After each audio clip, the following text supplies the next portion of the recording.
Hey guys, it's Ben the Coin Geek at Old Pueblo Coin, and today, I've got something special for you because I'm wearing gloves, which basically never happens. But I wanted to be able to show this to you, kind of up close and personal, and talk a little bit about the history.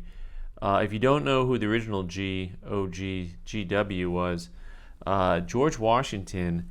This is an inauguration button, an extremely collectible piece. That is the type of thing that when we look at history in your hands and when we look at finding pieces that, are kind of hard to locate over time and things that you mostly only see in auctions. Long live the president. This is it. This is the type of thing that you oftentimes only see in auctions. And our history in America is interesting to me because we really, really fixate on a couple of main points in time, and George Washington is one of those. And obviously people know about 1776, right? The signing of the Declaration of Independence. And one of the things that I learned through history or through coin collecting is history, because there's certain things that from the time I was a kid I remember this scene, and because of the bicentennial coins I knew when that was. And because one of my favorite coins as a kid was the design on the constitutional dollar that came out in 1987, I could remember that, 1787 was the signing of the Constitution. Right? So a lot of things happened. So Declaration of Independence, 1776, Constitution, 1787. So there's like a lot of time that passed. Sometimes we think about these two things as being like 5 days apart.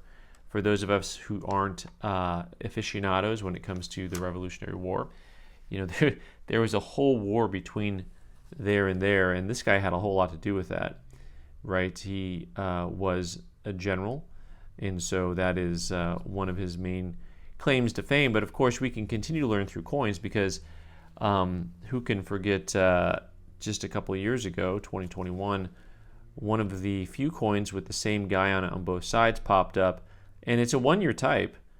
This commemorative issue with Washington leading his group across the Delaware.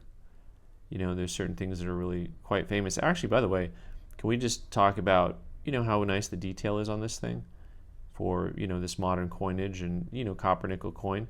Really pretty attractive overall. Neat. I thought the design came out pretty good on this one.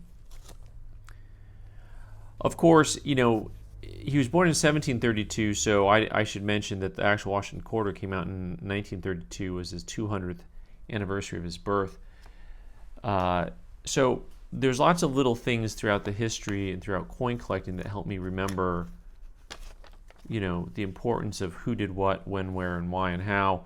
Of course, then again in 1982, the 250th anniversary of his birth was the first commemorative modern, what we call the modern commemorative halves, with Mount Vernon on the back there and George on his trusty steed, silver. And so on this particular coin is the first modern one. So nothing between the 50s and 1982 was created as a commemorative.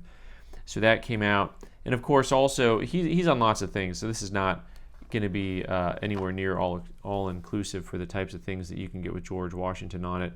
The 91 with Mount Rushmore on it. He made the cut there. Somehow he's in the Mount Rushmore of coins.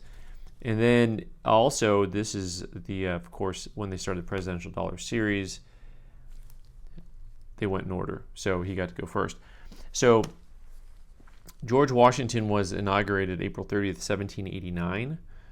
So the Constitution was written in 87, ratified in 88. Long live the president in 89.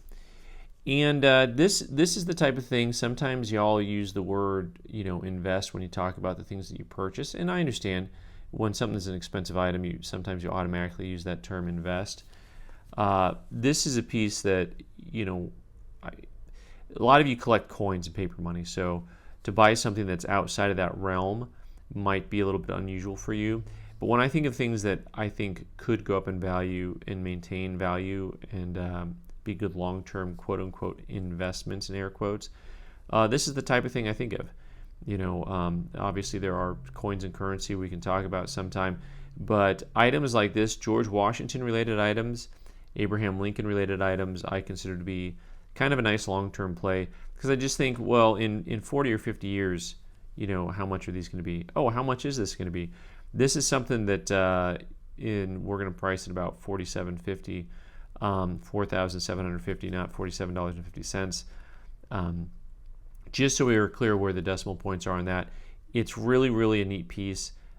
Pieces that are dug up and damaged and dinged will probably run you $1,000 to $1,500. And I've seen pieces like this sell in auction, at higher rates, $7,000 and up. But most of them trade, I want to say, in that $3,500 to $4,500 range, unless you get something really unusual. There are, of course, different varieties and sub-varieties and dies, just like there are with coins. I don't know all of those. I do like the fact that it has that really cool granular pattern in the background, but I have seen some that don't have the "Long Live the President" on it, and it's just the GW. It's more basic looking, but actually is more scarce, because this version is actually more common than that, even though this one I think is more attractive overall. So anyways, guys, tell me what you think. Long live the president. Cool bits of history. You're going to start buying some GW stuff. If you are, is it modern? Is it older? Thanks so much for watching. I'm Ben the Coin Geek. You can subscribe by clicking on the owl button in the corner and watch more videos on the right side of the screen. Thanks.